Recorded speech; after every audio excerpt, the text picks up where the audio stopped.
Hey, what's up everyone? Today we're finally lowering the Jetta. So this job was done about 6 months ago, or I should say this video was filmed 6 months ago. So everything you see in this video, it went extremely well because the car is still driving great right now. This is gonna be like most of my videos, basically what I did, the steps I took that made me successful. So hopefully you can follow along if you're doing a similar job, or if you have the exact same car, this is exactly what you'll need to get the job done. So follow along. I try to show every single step in this video. There was one spot where the video at the end, I lost the footage unfortunately, but it's just a couple of steps that aren't shown.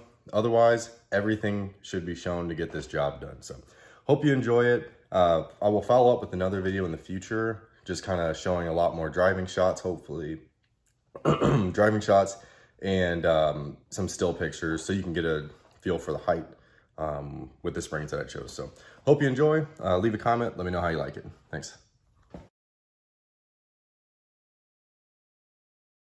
Okay, so this is the setup right here with just the wheel off and the car is jacked up.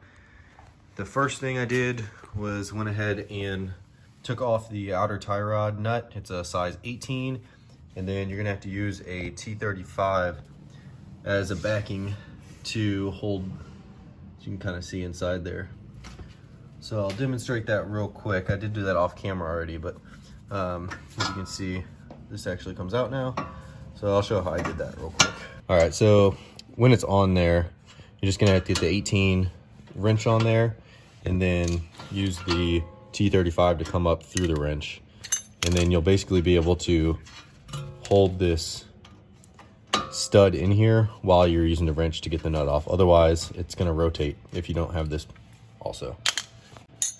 And then once you get the nut off, it's gonna be, at least mine was pretty difficult to get off, so I did have to rent this is a ball joint puller. They also make a tie rod specific puller, but this one worked perfect. Basically just slip it in there and then just tighten this, and then with a little bit of moving around, it finally popped out. If it does feel like it's seized up, you can hit it with like a mallet or something, just to try and get it to shake loose and eventually be able to pop out. Okay, so the next step is to take off this caliper. There's a couple of different ways you can do this job, but the way that I did it successfully on the other side was to take off the caliper and pull this whole assembly out is one. So to do that, you need to take off these slides, which are located behind these two little tabs. There's one there, and then one down here at the bottom. And then you're gonna use a size 7 Allen key in there, and that's gonna be able to remove the caliper.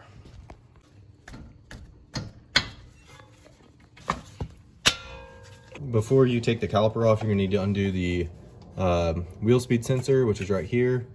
Basically, you're gonna use a flathead, or if you have a fingernail, to get it in there to really just kind of disconnect that clip. So you're gonna pull him out of the way.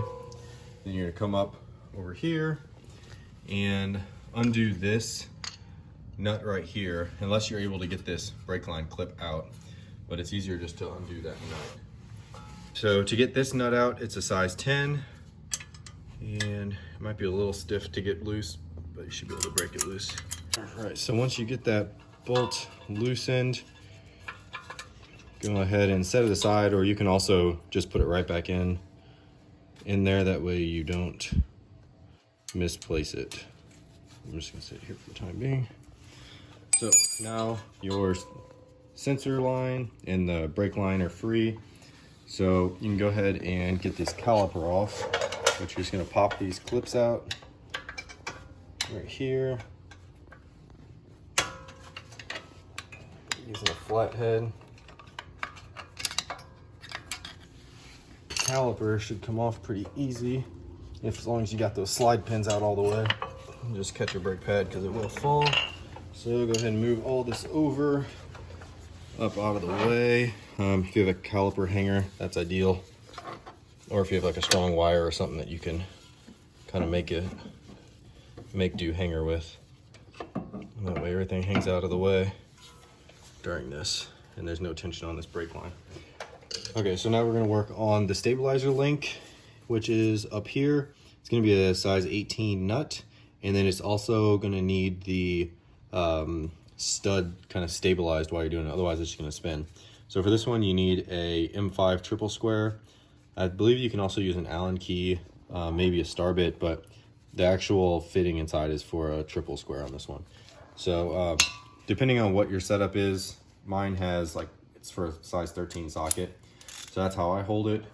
And then you just use your size 18, go right there,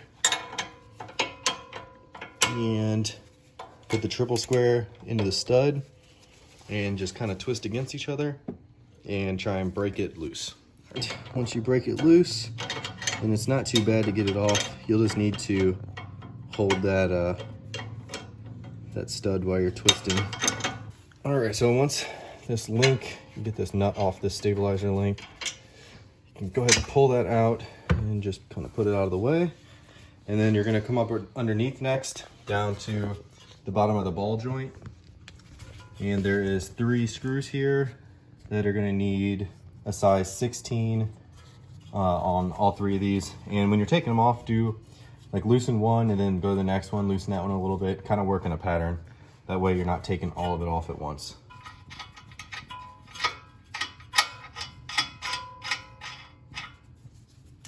All right, so now all those are off.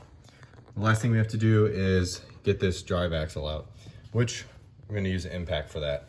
If you don't have an impact or any air tools to get this off, you're gonna have to do this before you take your tire off. It's gonna be a size 24, and you wanna use a 12 point for that.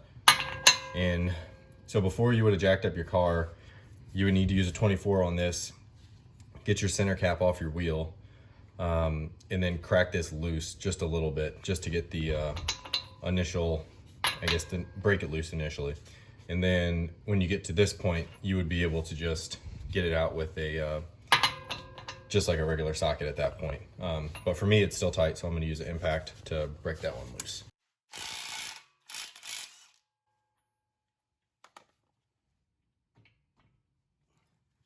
And so once you get it out quite a bit, you can use this to push it, and that's basically gonna push the axle, the splines of the axle out the back of the hub, and that's gonna make it a lot easier to get this bad boy out.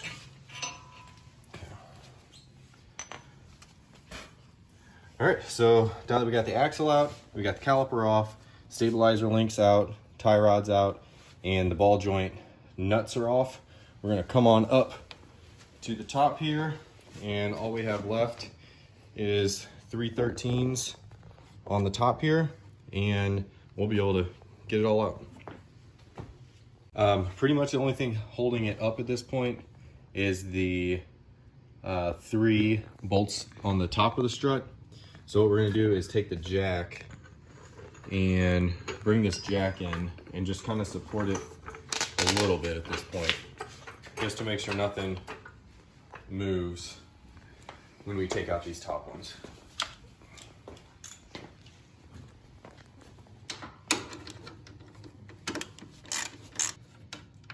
Okay, so now that we got all 3 out, basically there's nothing else holding this whole strut assembly in. So the idea, and this helps if you have 2 people, the idea is that you're gonna have to lift up the assembly a little bit, and then also push down your control arm in the back, because those studs in the bottom where the ball joint is in the control arm. So you want to kind of push down your control arm and lower this whole assembly out, kind of down, and pull it out towards you. And like I said, if you have a second pair of hands, it's a lot easier. But I guess if you're by yourself, a floor jack is pretty much a necessity. So we'll try and get this out, and then we'll go ahead and get the spring off. Okay, so the entire strut assembly is out. It's gonna look like that. And I think there's about a million ways to get that out of there, so I didn't really think it was too important to actually show that part getting it out. But basically, once you get those 3 at the top off, those 3 nuts, 13s, you're gonna need to make sure your spline from your drive axle is pulled out of the back of the hub. And then you also have to lift the ball joint, which is those 3 studs. They have to come and be lifted up out of there. So it's a juggling act between pulling out the spline, lifting that up, but not really having much room to lift it up. The jack helps a lot because the jack can hold the weight of the hub, which is pretty heavy. So now all we have to do is get the spring off. So for that, we're gonna throw on some compressors, clamps on each side. Once the spring is compressed, we just have to buzz off that nut that's on the top right there, and we'll be able to slip the spring off, get the new one put on. Okay, so we got the spring compressors on. The spring is compressed at this point. Basically, the key with these is that you want to get a nice wide grip, but more so make sure that the compressors are across from each other, like 180 degrees across from each other. So once you get each side turned down evenly, I usually do like 10 tightens on this one, 10 tightens on that, and then that way it makes sure that you're compressing it evenly. You're gonna go to the point where you can freely move these components, and that's how you know that the actual, well, this bearing right here is rotating, so that means the spring is not compressed against it. So now that we got that, we just need to get this top nut taken off, and I'm gonna use the impact on that again. If you don't, then you're gonna need to use a box wrench with a, I guess it's a star bit backing wrench on it. I'd also use some penetrant to try and help you get that off if you don't have air tools also. All right, and this is a size 21 also, by the way.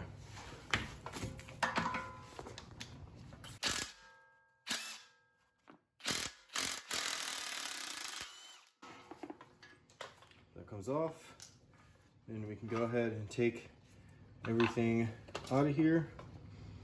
That's off. And then we can pretty much just take this coil off at this point as well. And the bump stop can just go right back in. All right, so now you just have to loosen your spring compressors off evenly, and then we're gonna go ahead and reassemble everything. Okay, so we have the stock springs out. This is the aftermarket one, but whatever your spring of choice is, you might need to compress the aftermarket ones also, depending on how low you go. The lower you go, the less likely you'll need to. Since this is only like a 1-inch drop on this spring, I will need to compress these. Since I've already done the other side, I know I need to compress them down a little bit. So basically, over here we have the old strut bushing or mount, whatever you want to call it. And then this is the bearing that came out. This car has about 70,000 miles on it. So I'm gonna go ahead and replace these parts while I have everything open. So here's the new bearing, and we have the new bushing mount and a new nut for the top. So over here on our strut, we're gonna go ahead and take this new spring and slide it down.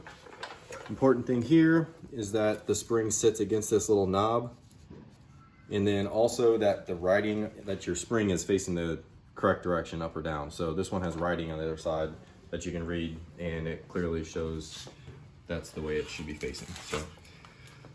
So basically we need to put this bearing on first. So that's gonna go on top, and then the bushing is gonna sit on the bearing, and we're gonna tighten it down with the impact. We'll need a couple of hands for that, so we'll get back with you when we got this part on. So now that we got this tightened back down, once it's back on the car, we'll be able to get a final torque on this top one. The other key thing is these directional arrows right here. There's one pointing this way, one pointing that way. That needs to point in the direction the vehicle travels. So you have your hub down here, so you know the car is going in this direction. So these arrows need to go in this direction also. And that's just so you mount it up in the correct way. So we'll go ahead and take off these spring compressors, and we'll be able to start putting it back in. Okay, so we got the whole assembly back in using the jack. Basically you have to go up first and then down into the 3 ball joint holes that are down there at the bottom. And then at that point you gotta kind of get the axle back in from the back, line up your splines. And once all that's back in, you're kind of good if you have a jack to hold it in place. So now we have to replace the axle bolt. So this is once you remove it, you got to replace it bolt. So this is a new one. So we're gonna go ahead and get that one started. And then that way, our axle is not gonna run away from us when we're moving this around a little bit. So just loosely in there. We also have 3 new nuts that are going on the bottom of the ball joint. And that will make sure that that doesn't run away from us. And this thing is temporarily in place. Okay. Last one. Okay, so those 3 are on there. Next, we're gonna go to the top. And we have 3 new bolts. These are 13s. And I have one of them kind of started just to hold the strut in place. But you're gonna have to go from the bottom and make sure it's up flush because this needs to come up higher, and then you'll be able to see these 2 other screw holes.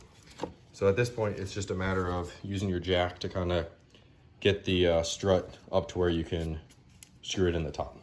And then we'll go ahead and torque this whole top part and then get everything else tightened. These 3 only get torqued down to 11 foot-pounds plus the 90-degree turn. So you're not gonna really crank down on them too hard.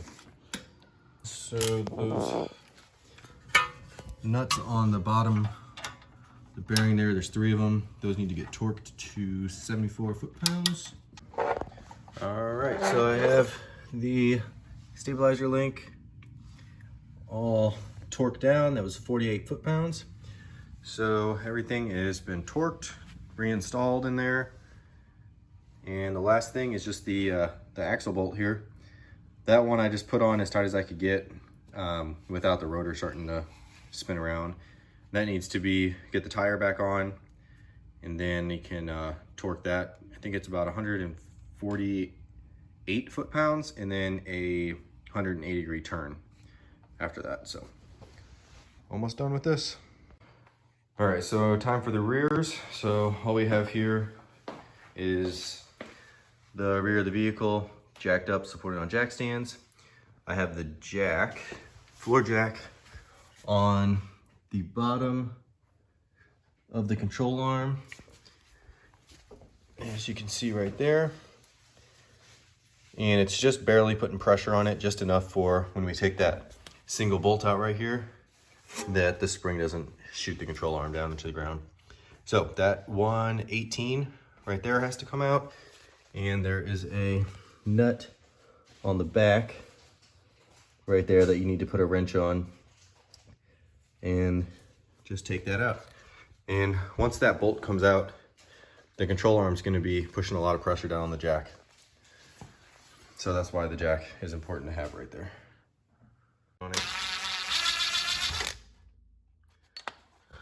Okay, so now the control arm is just being supported by the jack. So we're going to lower the jack down very slowly.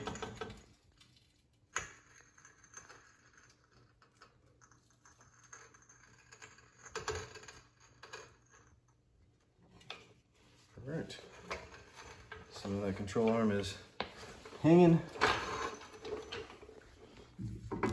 Get this old spring. Get the jack out of the way. The spring comes out right there. The whole thing comes out like that.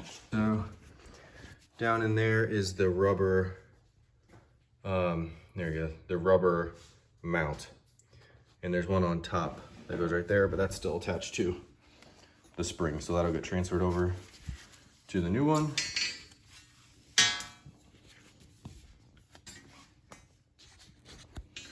So that just goes right on top of the new one. And then when I put this in, I'm gonna make sure that the end of the spring bumps up against the notch that's on the rubber mount in there.